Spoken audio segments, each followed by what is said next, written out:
Ambassador John Harlow rubbed his tired eyes as he sat in the cold, sterile meeting room on the massive council station. The space around Proxima Centauri had become his second home for the past 3 years, though it never felt welcoming. The blue light from the holographic displays cast shadows across his face as he looked at the proposal before him. "This is the third time you've demanded access to our propulsion technology, with nothing of equal value offered in return," John said, his voice steady despite his growing frustration. Across the oval table, High Counselor Zixtar's 4 eyes narrowed. The Viridian's skin rippled with blue patterns that humans had learned indicated contempt. "Your species speaks of equal value, but what do you truly bring to the Galactic Council? 27 civilizations have thrived under our guidance for millennia. Earth is but a newcomer, barely a century into faster-than-light travel." Zixtar's translator conveyed his words in perfect English, but couldn't hide the dismissive tone. Trade Minister Kelnoth nodded in agreement, the Orion's tentacles curling in what John recognized as amusement. "Your propulsion advances are impressive for such a young race, but integration into our trading networks is worth far more than a few technical schematics." John glanced at his team. Deputy Ambassador Lisa Conway was furiously typing notes, while Military Liaison Colonel Paul Jackson sat rigid, his jaw clenched tight. Science Advisor Dr. Kevin Wright simply looked disappointed. Security Director Mavlon, a tall, skeletal being from the Centauri Defense Pact, leaned forward. "Let us be direct. Earth's military capabilities concern several council members. Sharing your technology would assure us of your peaceful intentions." John had heard this argument before. The council didn't want cooperation. They wanted submission. "We've opened our colony on Mars for council inspection. Twice," John replied. "We've participated in joint military exercises with the Trilaxians and Vulturi. Our intentions have been demonstrated repeatedly." A small alien named Ela, representing one of the few council races friendly to humans, spoke up. "Perhaps we should consider Earth's proposal for cultural exchange programs instead. They're arts and—" "We are not here to discuss entertainment," Zixtar interrupted. "We are addressing security concerns." John stood up slowly, placing both hands on the table. The room fell silent. "For 3 years, we have negotiated in good faith. For 3 years, we have watched as our proposals were dismissed while our innovations were coveted. Earth joined these talks believing in the Council's mission of galactic cooperation." He looked at each alien representative in turn. Some couldn't meet his gaze. "But cooperation doesn't mean humanity must surrender its accomplishments while receiving nothing in return. It doesn't mean accepting second-class status in this community of worlds." Lisa tugged at his sleeve, a silent warning to tread carefully, but John had reached his limit. "Earth will not hand over the technologies that ensure our security and independence, not while being treated as supplicants rather than partners." Zixtar rose to his full height, towering over the human. "You overestimate your position, Ambassador. The Council existed long before humans left their solar system, and will continue long after this discussion." Something broke inside John. 3 years of diplomatic restraint crumbled in an instant. "Perhaps humanity has been too eager for galactic acceptance," he said, his voice dropping to a near whisper that somehow filled the chamber. "If these are your terms, we will find our own path among the stars."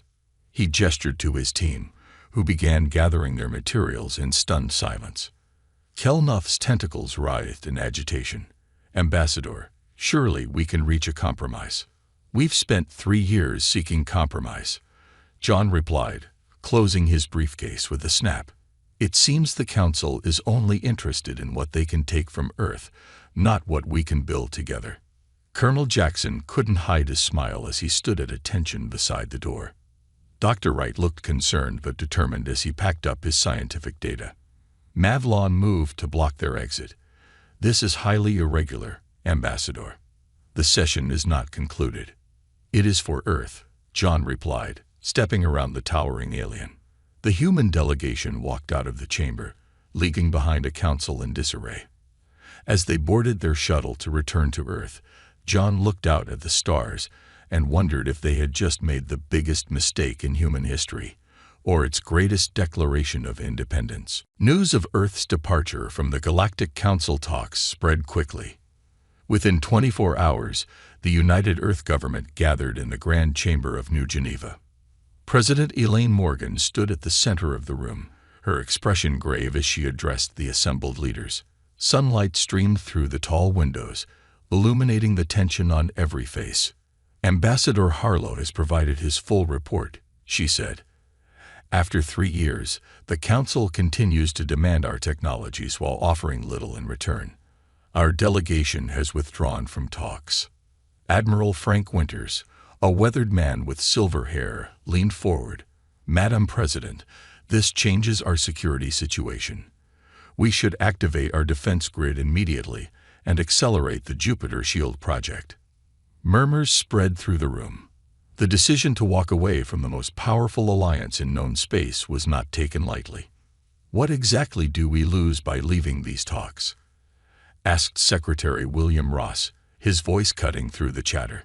Science Director Sofia Ramirez, who had quietly been analyzing alien technology from the sidelines of the negotiations, projected a hologram in the center of the room.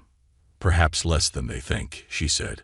"While our diplomats were busy getting nowhere, my team has been studying Council technology. We've already reversed engineered aspects of their communication systems and shield harmonics." The room grew silent. "In some areas, we've actually surpassed them," Sophia continued. "Our propulsion research team has developed innovations the Council races haven't considered. They're stuck in traditional thinking patterns after thousands of years of technological stagnation." President Morgan nodded slowly. "So what are our options?" "Operation Closed Doors," said Admiral Winters, standing to address the room. "We cut all communication with Council races. We fortify our colonies on Mars, Europa, and Titan. We accelerate our mining operations in the asteroid belt. We prepare for potential hostilities." Lisa Conway, who had returned with Ambassador Harlow, shook her head. "The Council won't attack Earth directly. It's not their style. They prefer economic pressure and isolation tactics." "Then we find new trading partners," suggested Trade Minister Greg Nelson. "There are non-Council races who would be eager to deal with us, especially in the Outer Rim territories." President Morgan paced the room, considering all angles. "What about our colonies, our people living in mixed settlements on border worlds?" "We've already issued alerts," said Colonial Affairs Director Alan Peterson. "Most of our citizens are preparing for return transport if needed, but many wish to stay. They've built lives out there." The president stopped at the large window overlooking Lake Geneva. "The future of humanity would be decided in this room today." "We implement Operation Closed Doors," she announced finally. "But with modifications, we don't just hide behind our borders. We expand them." She turned to face the room with newfound determination. "If the Council won't accept us as equals, we'll show them what humanity can accomplish on its own." Over the next week, Earth's response took shape. Ships departed for the colonies with supplies and reinforcements. The Mars terraforming project doubled its efforts. The Europa underwater city expansion moved ahead of schedule. Military vessels quietly took up defensive positions throughout the solar system. Independent alien traders, seeing opportunity, began appearing at the edges of Earth's territory. Some brought technology to trade. Others sought human goods that had become popular across the galaxy. On the 6th day after leaving the Council station, Ambassador Harlow stood in his office on Earth, looking at a star map. Small lights indicated human settlements and outposts. "Do you think we made the right call?" asked Dr. Wright, who had been analyzing Council data non-stop since their return. Harlow studied the map, watching as a new light appeared. Another mining outpost activated in the Kuiper Belt. "The Council has existed for 10,000 years by absorbing new species and harvesting their innovations," he replied. "They've forgotten how to create. They've forgotten what it means to strive for something better." He touched a control, and the map expanded to show nearby star systems. We haven't. 6 months passed since the humans walked away from the Galactic Council. The effects rippled across known space like waves from a stone thrown in a pond. On the trading hub world of Kalinar, the Trilaxian merchant V's counted his remaining stock with growing concern. Half his storage units sat empty. Another shipment delayed, asked his business partner Mole, entering the warehouse. Not delayed. Cancelled, V's replied. The Earth goods simply aren't coming anymore. No human music recordings, no Mars-grown spices, no Jupiter gas extracts. Across the galaxy, similar scenes played out. The absence of human traders created unexpected gaps in the complex web of galactic commerce. Goods that had been taken for granted now commanded premium prices. Markets that had dismissed human products as novelties now found themselves missing those same items. In the Grand Council chamber, a heated debate was underway. "The economic disruption cannot be ignored," said Councillor Trebe of the Vulture. His short green body trembled with emotion. 3 major trading hubs in my sector report significant downturns, all linked to the absence of human commerce. High Councillor Zixtar waved a dismissive hand. The humans represented a tiny fraction of galactic trade. These reports are exaggerated. Perhaps in raw percentage, countered Trebe, but their goods filled specific niches that no other species was addressing. Trade Minister Kelnoth's tentacles writhed nervously. The newest projections show the disruption spreading to core worlds within another 6 months if the situation continues. A new voice entered the conversation. There is another matter of concern. All eyes turned to Security Director Mavlon. The normally composed Centauri looked troubled. Our patrols in Sectors 7 through 12 report increased pirate activity. These areas were previously monitored by human vessels under our joint security arrangement. Zixtar's skin darkened with annoyance. Surely the mighty council fleet can handle a few pirates without human assistance. It is not a question of capability, but of resources, Mavlon replied coldly. Our ships are already stretched thin along the Scarvax border. The humans patrol these trade routes as part of their integration process. Now those routes are vulnerable. At the mention of the Scarvax, a hush fell over the chamber. The predatory species had been contained for centuries, but never defeated. On the edge of council space, Captain Mira of the patrol vessel Distant Light observed the scanner readings with growing alarm. Her ship hovered at the edge of the neutral zone that separated council territory from Scarvax space. "Are you certain of these readings?" she asked her sensor officer. "Yes, Captain. Scarvax vessel movements have increased by 30% in this sector over the past month. They appear to be testing our response times." Mira sent her report to Council headquarters, adding it to dozens of similar observations along the border. The Scarvax were probing, searching for weakness. Meanwhile, Council intelligence agents brought troubling news from human space. Earth's colonies were expanding at an unprecedented rate. New settlements appeared on previously uninhabited worlds. Mining operations extracted resources from asteroid belts and moons that Council races had deemed too difficult to access. Most concerning of all were the reports of new human ships, faster, more advanced vessels that appeared nothing like their previous designs. In a private meeting room, away from the main Council chamber, Councillor Trebe met with representatives from 5 other races who had maintained good relations with humans. "We must convince the Council to reopen dialogue with Earth," he urged. "This separation benefits no one." "Zixtar will never admit he was wrong," said the Calvarian ambassador. "His pride is too great." "Then we must find another way," Trebe replied, "before it is too late." As they spoke, at the very edge of charted space, the first Scarvax war fleet crossed the border into Council territory. The incursion that would change everything had begun. 1 year had passed since Earth walked away from the Council talks. In that time, humanity had not stood still. Deep in a research facility beneath the Olympus Mons on Mars, Dr. Alvin Patterson stared at the swirling energy contained in the test chamber. The blue-white light cast strange shadows across his tired but excited face. "Try the new configuration," he said to his team. Engineer Grace Willis nodded and adjusted the controls. The energy field pulsed, then stabilized into a perfect sphere. "Power output is 300% above previous tests," she reported, her voice steady despite her excitement. "The field is stable." Alvin couldn't hold back his smile. "We did it." Within days, the news reached Earth. President Morgan herself visited Mars to witness the demonstration of what was now called the Patterson-Willis Drive. The assembled government officials watched in awe as a small test ship equipped with the new technology disappeared from normal space, traveling 5 times faster than the most advanced Council vessels. "How soon can we begin upgrading our fleet?" asked Admiral Winters. "The first cruisers can be retrofitted within 3 months," Grace replied.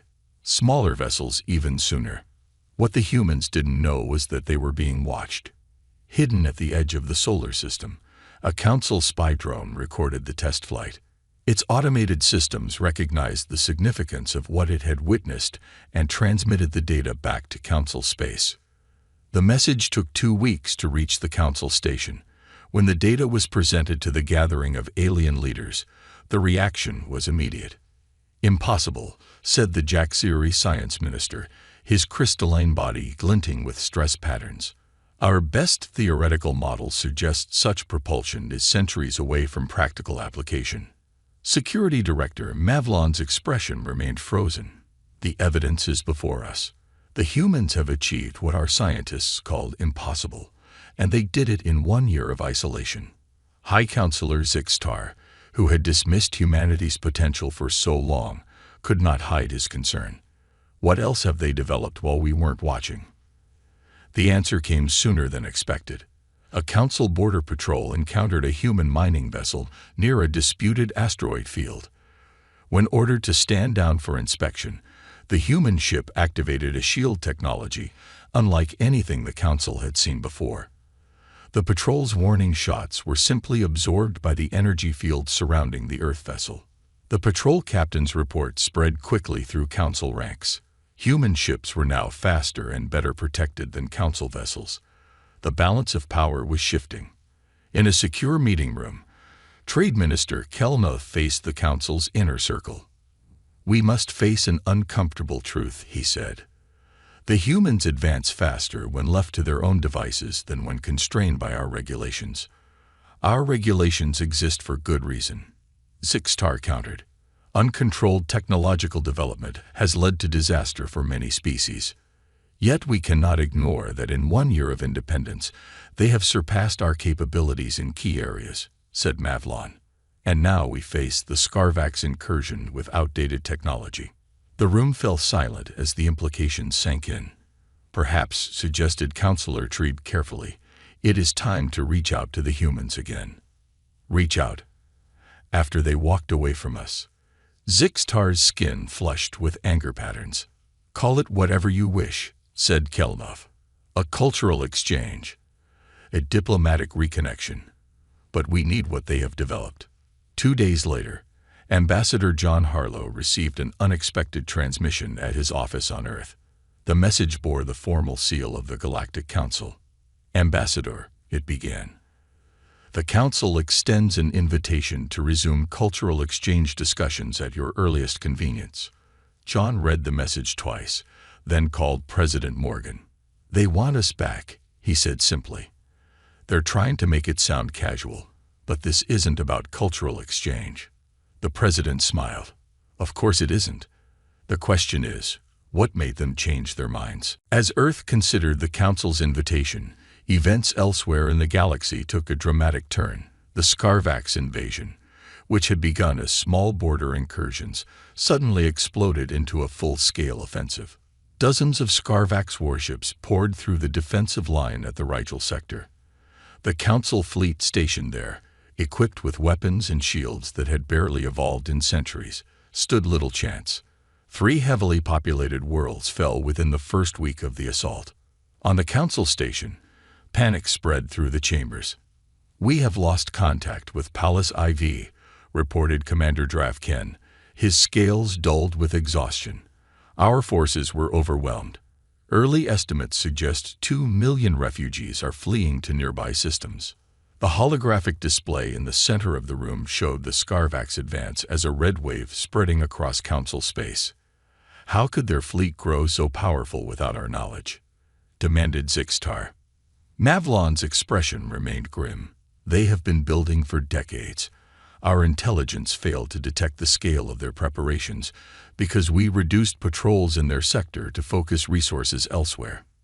Can we contain them? Asked Councillor Treep. Dravken hesitated before answering. With current resources and technology, no. The Scarvax ships are faster and more heavily armed than our standard vessels. They appear to have developed new weapons specifically designed to counter our shield frequencies. Kelnoth's tentacles twisted anxiously. What of the core worlds? Are they at risk?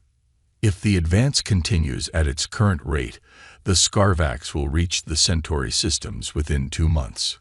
The core worlds shortly after. Silence fell over the chamber as the council members absorbed this grim assessment. In a rare breach of protocol, a junior aide burst into the room, holding a data tablet. She whispered urgently to Councillor Treep, who straightened in alarm. The Helios colony has fallen, Treep announced, and the Scarvax have captured an intact defense installation. They now have access to our central military databases. This news sent a wave of terror through the assembled aliens. The central military database contained defense plans for every council world.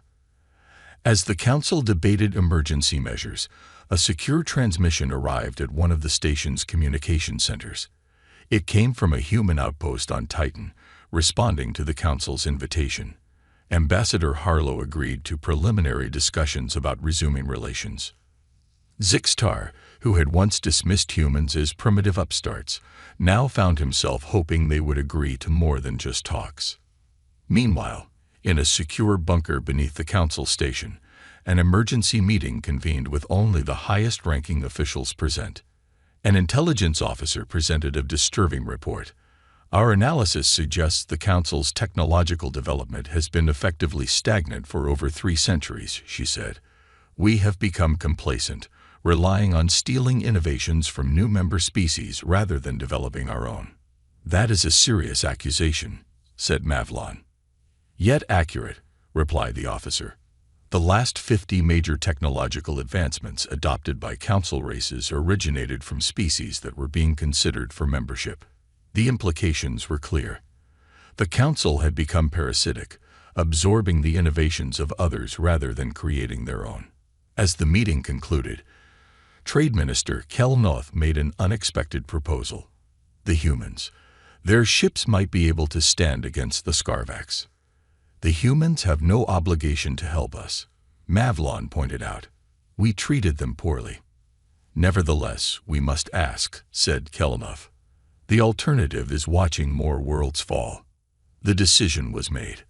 A formal request for military aid was prepared and transmitted to Earth's outpost on Titan, where Ambassador Harlow was stationed. When the message arrived, Harlow read it twice to be sure he understood correctly. The Galactic Council, which had dismissed humanity as unworthy just 1 year ago, was now begging for their help to prevent the collapse of their entire civilization. He immediately sent a secure transmission to President Morgan on Earth. The response would need to come from the highest level of human government, because this was no longer about resuming talks. This was about saving the galaxy. President Elaine Morgan stood at the head of the oval table in Earth's Central Command Center. The room was silent as the Council's request for military aid played on the main screen. When it ended, she looked at the faces of her advisors. Well, she said calmly, it seems the tables have turned. Admiral Winters was the first to speak. This is a strategic opportunity we cannot ignore. The Council needs us now. We can dictate our terms. Rebecca Lloyd, the diplomatic advisor, raised her hand. We should proceed with caution. Getting involved in this conflict could draw Earth into a prolonged war. The Scarvax are not a minor threat. What do we know about them? President Morgan asked. Science Director Ramirez brought up a holographic display. The Scarvax are a predatory species, highly aggressive, organized in clan structures. They view other intelligent life as either prey or competition. They'd been contained by Council forces for centuries, but never truly defeated. Ambassador Harlow, who had returned from Titan to participate in this critical meeting, studied the data. "What's changed?" he asked. "Why are they suddenly winning now?" "Based on the Council's reports, 2 factors," replied Admiral Winters. "First, the Council reduced patrols in Scarvax territory to cut costs. Second, the Scarvax have made technological leaps, specifically targeting Council weaknesses." The room fell silent as everyone considered the implications. "And what about our capabilities?" President Morgan asked finally. "Our fleet now has the Patterson-Willis drive installed on 60% of our vessels," said Admiral Winters. "Our shield technology is superior to both Council and Scarvax designs. We could make a difference in this conflict." "At what cost?" asked Rebecca Lloyd. "How many human lives are we willing to sacrifice for a Council that rejected us?" President Morgan walked to the window overlooking the Washington skyline. The rebuilt city gleamed in the afternoon sun, a testament to human resilience after the disasters of the previous century. "This isn't just about the Council," she said quietly. "If the Scarvax defeat the Council races, how long before they turn their attention to us?" She turned back to face the room. "We will help, but on our terms. Ambassador Harlow, prepare to return to the Council station. You will present our conditions." 3 days later, Ambassador Harlow stood once again in the Grand Council chamber. The room that had once dismissed him now waited anxiously for his words. "Earth has considered your request for assistance," he began. "We are prepared to help, but we have conditions." High Counselor Zixtar, his skin patterns subdued, nodded. "Name them." "First, Earth demands full membership in the Council with equal voting rights to founding members." Murmurs spread through the chamber, but no one objected. "Second, all human intellectual property and technological innovations will remain under Earth control. We will share certain advancements, but on our terms, not yours." Trade Minister Kelnoth's tentacles curled in discomfort, but he remained silent. "Third, all human territorial claims in our solar system and our established colonies will be recognized without question." Security Director Madelon stepped forward. "These terms are significant. They are non-negotiable," Harlow replied evenly. "President Morgan has authorized me to commit human forces to this conflict only if all conditions are met." As if on cue, a messenger rushed into the chamber and whispered urgently to Zixtar. The High Counselor's 4 eyes widened in alarm. "The Scarvax have taken Proxima II and Deneb," he announced to the chamber. "They are now only 6 light-years from our core worlds." The news sent shockwaves through the assembled Council members. 2 more major worlds lost while they debated. Zixtar looked at Ambassador Harlow, pride warring with desperation in his expression. After a long moment, he lowered his head slightly. "On behalf of the Galactic Council, I accept Earth's terms," he said. "We welcome humanity as full members of the Council and recognize your independence in the matters you have specified." Ambassador Harlow nodded solemnly. "Then on behalf of Earth, I can tell you that our ships are already preparing for deployment. The first battle group will be ready to engage the Scarvax within 48 hours. For the first time in Council history, the chamber erupted in applause for a human. Captain Eric Daniels stood on the bridge of the UES Defiant, watching as his crew prepared for battle. Through the view screen, he could see the rest of the human battle group taking formation. 20 ships, small by Council standards, but each equipped with technology that had been developed during Earth's year of isolation. "All ships report ready, Captain," said his first officer, Commander Susan Hill. Eric nodded. "Then let's show the galaxy what humans can do." The human battle group dropped out of faster-than-light travel at the edge of the Rigel system. They were immediately met by a Council escort led by Commander Drafken. The alien's image appeared on the main view screen. "Captain Daniels, we thank you for coming. The situation has grown dire. The Scarvax have taken control of the outer planets and are moving toward the main colony. We're here to help, Eric replied simply. Send us their positions and your current defense strategy. When the Council data appeared on their screens, the human officers exchanged concerned looks. Their formations are too rigid, said Tactical Officer Ben Lewis, studying the Council battle plans. They're fighting the same way they have for centuries. And the Scarvax have adapted, added Susan. They're exploiting the predictable patterns. Eric turned to Communications Officer Maria Chen. Contact the Council commander. We'll need to brief them on our approach. Hours later, as the combined fleet prepared to engage the Scarvax forces, many Council officers remained skeptical of the human tactics. These formations are untested, protested a Centauri captain on the shared command channel. Breaking our ships into such small groups leaves us vulnerable. Traditional formations have already failed against the Scarvax, Eric replied firmly. We need to be unpredictable. Commander Dravken, having seen his own fleet decimated using conventional tactics, sided with the humans. We will follow Captain Daniel's strategy. The battle began as the Scarvax fleet, 3 times larger than the combined human council force, approached the colony world. What happened next would be studied in military academies across the galaxy for generations to come. The human ships, instead of forming a defensive line as Council doctrine dictated, scattered into what appeared to be random patterns. The Scarvax, expecting the usual Council response, found themselves unable to concentrate their fire.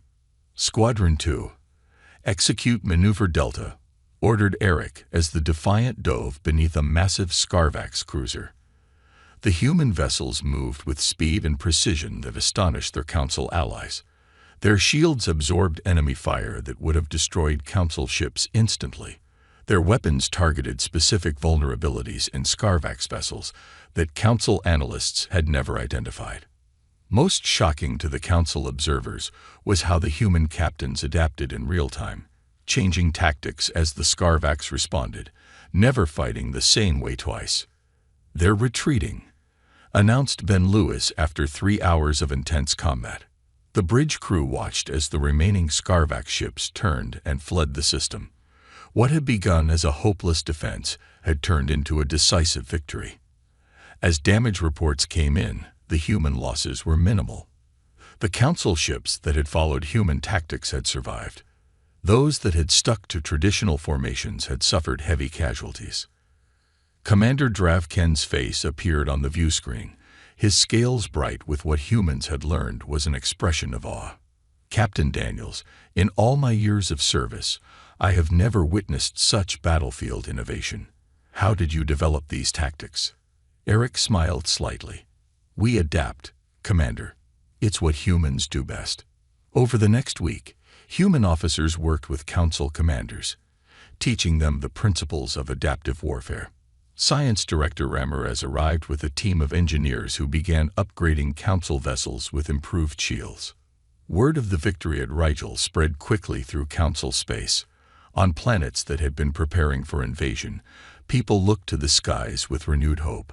The Scarvax, who had seemed unstoppable, had finally met their match. In the Council chamber, High Counselor Zixtar watched reports of the battle with newfound respect for the species he had once dismissed. It seems, he said quietly to Mavlon, that we have much to learn from our new members. 6 months after the Battle of Rigel Prime, representatives from all Council worlds gathered for a historic ceremony. The massive Council chamber had been renovated for the occasion. In the center, where once only founding members had seats, a new table stood with the Earth flag displayed prominently. Ambassador John Harlow entered the chamber alongside President Elaine Morgan, who had traveled from Earth for this moment.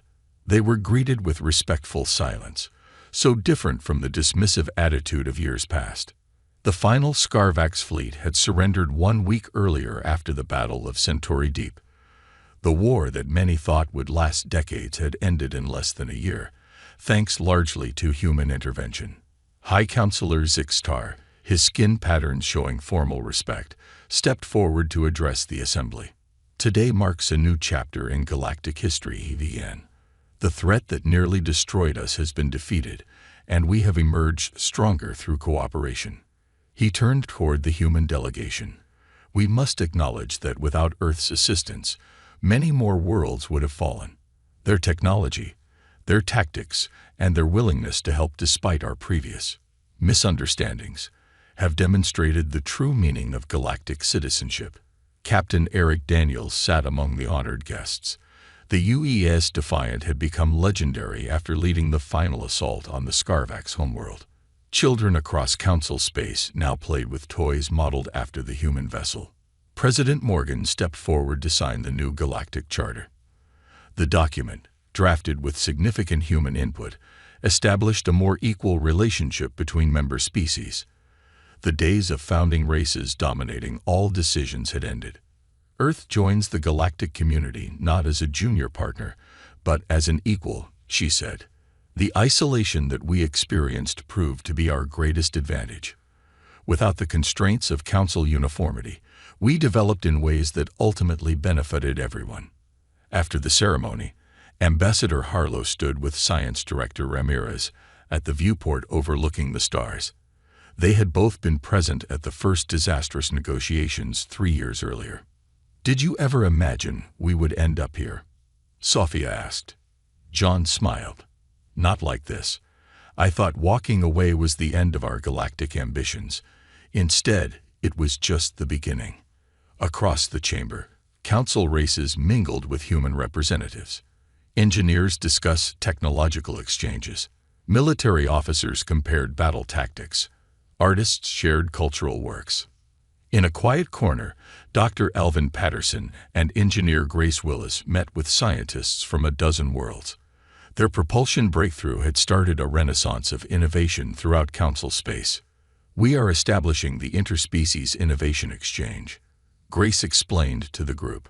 "A place where technological advancement is shared equitably, not hoarded or stolen." The scientists, many from races that had been technologically stagnant for centuries, listened with growing excitement.